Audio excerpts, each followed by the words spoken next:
نقش قدم نبی کے ہیں جنت کے راستے، اللہ سے ملاتے ہیں یہ سنت کے راستے۔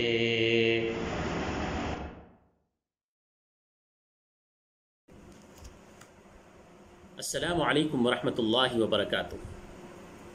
الحمد للہ رب العالمین والصلاة والسلام علی سید الانبیاء والمرسلین، اما بعد فاعوذ باللہ من الشیطان الرجیم، بسم اللہ الرحمن الرحیم۔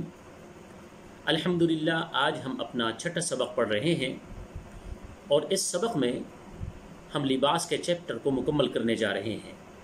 پچھلے دو سبق کے اندر بھی ہم نے لباس کے موضوع کو ہی پڑھا، اس میں جو باتیں ہم نے کی ہیں آج ان باتوں کی تقسیم کرتے ہیں۔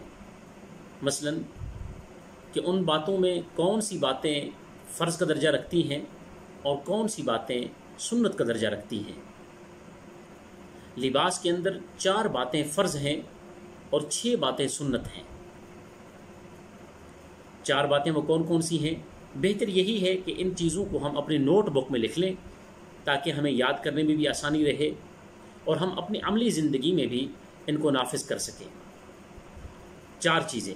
پہلے نمبر پر لباس باریک نہ ہو۔ اس طرح کہ میں نے عرض کیا تھا کہ لباس کے اندر ہمارے اندر سے ہمارے جسمانی اعضاء نظر نہ آئے، اور دوسرا کہ لباس تنگ اور چست نہ ہو کہ جس سے انسان کے جسمانی خد و خال نمایاں ہو جائے، اور تیسرا فرض یہ ہے کہ کفار کے مشابہ نہ ہو۔ چوتھا فرض یہ ہے متکبرین جیسا مہنگا لباس نہ ہو۔ یہ 4 چیزیں لباس کے اندر فرض کا درجہ رکھتی ہیں، اور پھر اس کے علاوہ لباس کی سنتیں ہیں۔ لباس کی پہلی سنت کہ جب پہننے لگیں تو دعا پڑھ لیں، الحمدللہ الذی کسانی ھذا الثوب ورزقنیہ من حول منی ولا قوہ۔ ترجمہ اس کا یہ ہے کہ میں اللہ کا شکر ادا کر رہا ہوں کہ جس نے مجھے یہ کپڑے پہنائے اور جس نے مجھے یہ سب کچھ عطا کیا میری طاقت اور قوت کے بغیر۔ اور بچوں کے لیے یہ دعا تو بچوں کا مصداق ہے۔ بچوں کا اپنے کپڑے پہننے میں ان کا کوئی عمل دخل نہیں ہوتا، ان کے لیے وہ کپڑے ان کے والدین مہیا کرتے ہیں۔ آپ دیکھیں ہمارے والدین ہمیں اچھے کپڑے پہنانے کے لیے کیسی کیسی محنتیں کرتے ہیں۔ ہمارے بہتر مستقبل کے لیے وہ سال ہر سال پردیس کی زندگی گزارتے ہیں۔ کچھ ایسے لوگ بھی ہیں جنہوں نے 10 سال پردیس میں لگائے ہیں اور ایک دفعہ بھی واپس نہیں پلٹے۔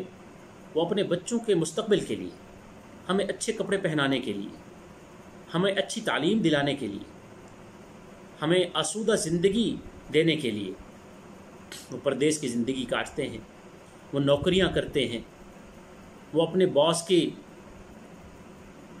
غصے کی وہ جھڑکیاں وہ سب برداشت کرتے ہیں، یہاں تک کہ بے عزتی تک بھی برداشت کر جاتے ہیں اپنے بچوں کی خاطر۔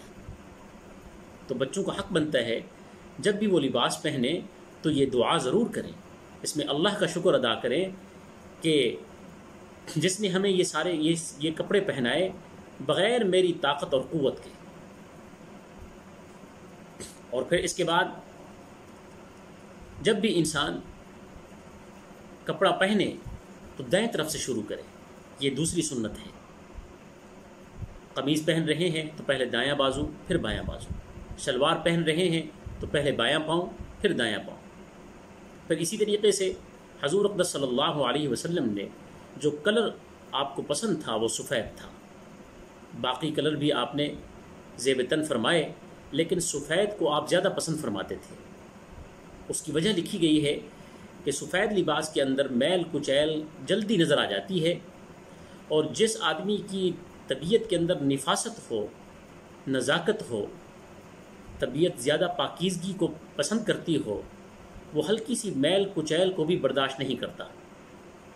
چونکہ رنگ دار کپڑوں کے اندر میل کچیل چھپی رہتی ہے اور انسان انہی کپڑوں کو پہنے رکھتا ہے، وہ نظر نہیں آتی، لیکن سفید کپڑوں پر وہ چیز جلدی نظر آ جاتی ہے اسی لیے آپ کو سفید کپڑے زیادہ پسند تھے،